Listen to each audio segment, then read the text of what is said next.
Good morning बच्चों।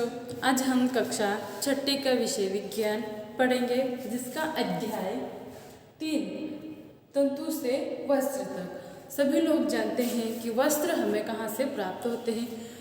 जिसे हमें वस्त्र की ज़रूरत पड़ती है, कपड़ों की ज़रूरत पड़ती है, तो हम क्या करते हैं, दर्जी की दुकान या किसी बड़ी शॉप पे या बड़ी दुकान पे हम कपड़े खरीदने के लिए जाते हैं। लेकिन आज तक हम लोगों को यह पता नहीं चला है कि कपड़े हम कहाँ से बनाते, कैसे बनते हैं। हम पहनते ज़रूर है, खरीद कर लाते ज़रूर है, लेकिन वह कैसे बनते हैं, किस टाइप से बनते हैं, वो हम आज पढ़ेंगे। तो तंतु से वस्त्र तक, जो वस्त्र हम पहनते हैं, जिसका उपयोग हम करते हैं, वो हमें कहाँ से प्राप्त होते हैं। तो चलो आज हम पढ़ेंगे। जिसे हमने दुकान से खरीदे हैं कपड़े, शॉल खरीदी है, चद्दर खरीदा है और स्वेटर खरीदे। अभी जैसे ठंड का मौसम आ रहा है, स्वेटर खरीदेंगे तो वह कैसे खरीद कर तो हम लाएंगे, लेकिन जब उसे हम देखेंगे तो उसमें क्या होता है। तो जैसे कंबल खरीदते हैं, पर्दे खरीदते हैं, तौलिए खरीदते हैं और मोजे भी खरीदते हैं। इस प्रकार से कई प्रकार के कपड़े जो हम खरीदते हैं। तो वस्त्रों में विविधता, सबसे पहला उसका टॉपिक आता है। कपड़े तो हम खरीद कर लाते हैं, वो अलग अलग प्रकार के होते हैं। संश्लिष्ट होते हैं, कृत्रिम होते हैं या प्राकृतिक होते हैं, और वो खरीद के जैसे हम लाते हैं। अब सूती भी होते हैं, कोई ऊनी होते हैं, कोई रेशमी होते हैं, कोई सिल्की होते हैं। इस प्रकार से अलग अलग टाइप के कपड़े होते हैं। जैसे ठंड के मौसम में हम ऊनी कपड़े पहनते हैं, और गर्मियों के मौसम में जिसमें हमें अच्छी हवा प्राप्त हो सके, ऐसे कपड़े हम पहनते हैं। तो यहाँ पर वस्त्रों में विविधता हम पढ़ेंगे। तो अलग अलग प्रकार के कपड़े होते हैं।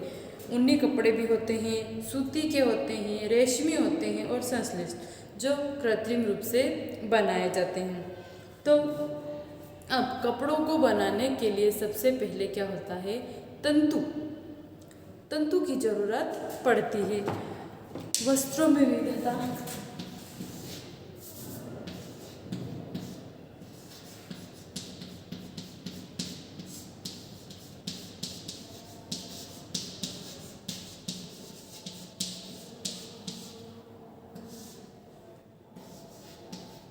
दूसरा है तंतु।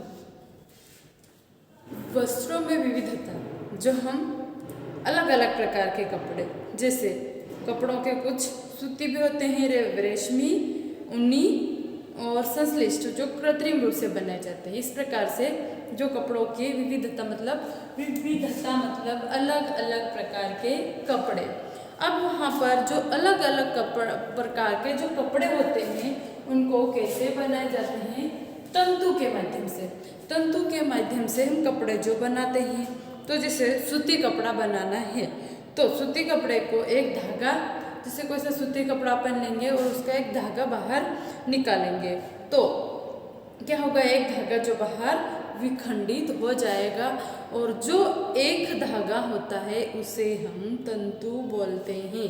जो एक ही धागा होता है वो तंतु कहलाता है। तंतु किसे कहते हैं, अधिक पतली तागे की ये दिखाई देने वाली पतली लड़ियाँ, या अधिक पतली, पूरा पतला जो धागा होता है, उस धागे की लड़ी जो हम निकालते हैं, उसे क्या बोलते हैं, हम तंतु बोलते हैं। और कुछ वस्त्रों जैसे सूती, जूट, रेशमी और ऊनी के जो तंतु पादपों तथा जंतुओं से प्राप्त होते हैं, उसे हम क्या बोलते हैं, प्राकृतिक तंतु कहते हैं। जिससे कपड़े बने, हमारे पास सूती कपड़ा होगा, या फिर होगा हमारे पास जो सिल्की कपड़ा होगा, तो जिसे लाइलॉन के धागे से बना होता है, और जो कुछ जंतु या पौधों से जो धागे प्राप्त होते हैं, उस तंतु को हम प्राकृतिक तंतु कहेंगे।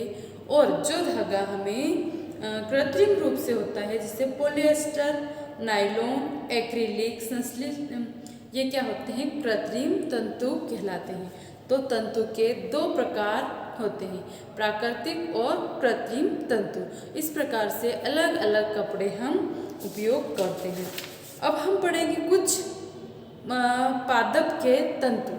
कुछ पादप के तंतु।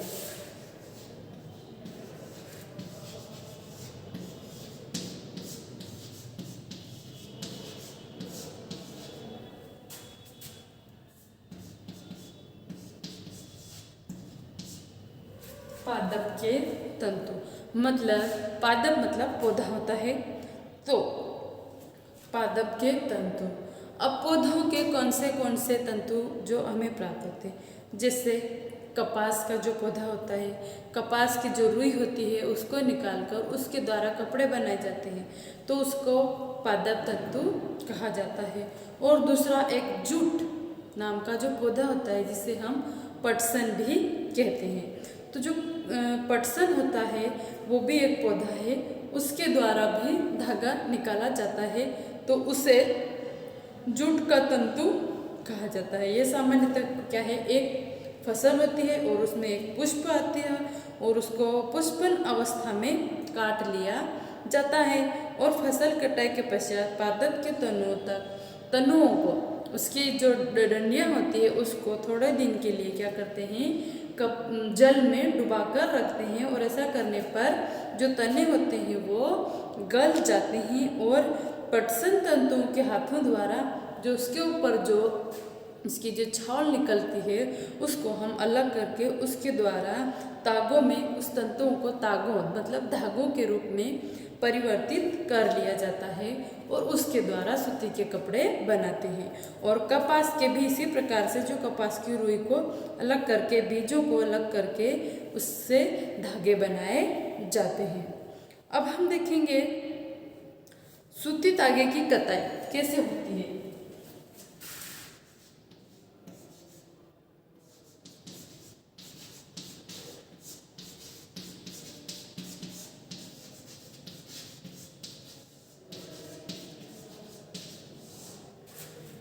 सूती धागे की कताई, जो सूती का जो धागा होता है उसका हम क्या करेंगे, एक क्रियाकलाप के माध्यम से समझेंगे।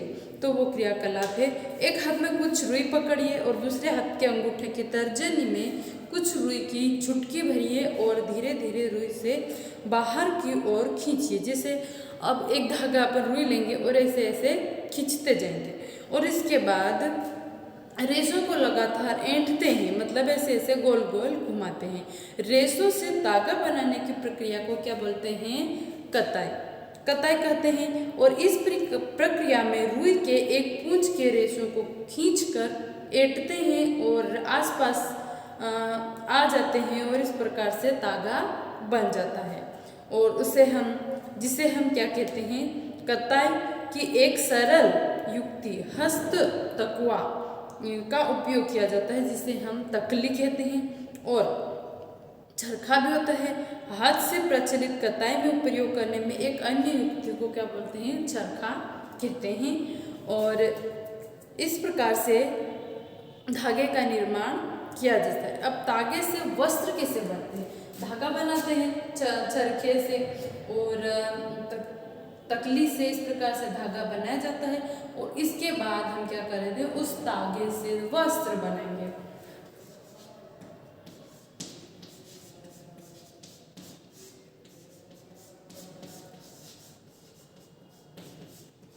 धागे से वस्त्र, जैसे वो जो धागा होता है, धागा उसे क्या करेंगे हम, धागे से वस्त्र बनाने की कई विधियां हैं। इसमें प्रमुख विधियां जो हमें कहते हैं बुनाई या बंधाई। तो बुनाई, वस्त्रों से तागों को 2 सेटों में एक साथ व्यवस्थित किया जाता है, जिससे मिलकर तागों में 2 सेटों को आपस में व्यवस्थित करके वस्त्र बनाने की प्रक्रिया को बुनाई कहते हैं। और क्रियाकलाप भी यहाँ पर दिया है, आप अपनी किताब में देखिए और पढ़ने और उसे समझने की कोशिश करिए। जैसे यहाँ चित्र में दिखा रखे हैं कपास की पट्टियों की बुनाई, इस प्रकार से 1 चित्र 2 चित्र 3 और ये इस प्रकार से धागों से वस्त्र बनाए जाते हैं। तो विशेष प्रकार की बुनाई इस प्रकार से की जाती है। अब वस्त्र सामग्री का इतिहास, पहले के जो लोग होते हैं वो वस्त्र सामग्री का इतिहास, सबसे पहले एक स्वेटर की बुनाई करते हैं। स्वेटर धागे, मोटे मोटे धागे को लिया जाता है और उस प्रकार से वस्त्रों को बनाया और हाथों से उसकी बुनाई की जाती है और मशीनों के द्वारा भी इसकी बुनाई की जा सकती है और दोनों प्रकार से इसकी बुनाई की जाती है और इस प्रकार से वस्त्रों का निर्माण किया जाता है। सबसे पहले क्या करते हैं, वस्त्रों में विविधता, अलग अलग प्रकार के वस्त्र होते हैं। अब वो वस्त्र बनाने के लिए सबसे पहले हमें तंतु की जरूरत पड़ती है। अब उस तंतु को हम कहाँ से प्राप्त करते हैं, पादपों से और या तो भेड़ बकरियों से करेंगे, वो हम अगली क्लास में पढ़ेंगे। तो पादपों से हम धागे का निर्माण करते हैं। अब उस धागों की कताई की जाती है और कताई करने के बाद धागों से वस्त्र बनाए जाते हैं। मतलब यहाँ से तंतु और यहाँ तंतु से वस्त्रों तक हम आते हैं। तो तंतुओं से वस्त्र बनाए जाते हैं अलग अलग विधियों के, कताई के द्वारा, बुनाई के द्वारा, इस प्रकार से अलग अलग विधियों से बनाए जाते हैं। सबसे पहले धागे बनाते हैं, धागे से फिर वस्त्र बनाते हैं। वस्त्र बनाने के बाद उसकी रंगाई या फिर अलग अलग कलर में ढाल दिया जाता है। तो अगला हम पढ़ेंगे वस्त्र सामग्री का इतिहास।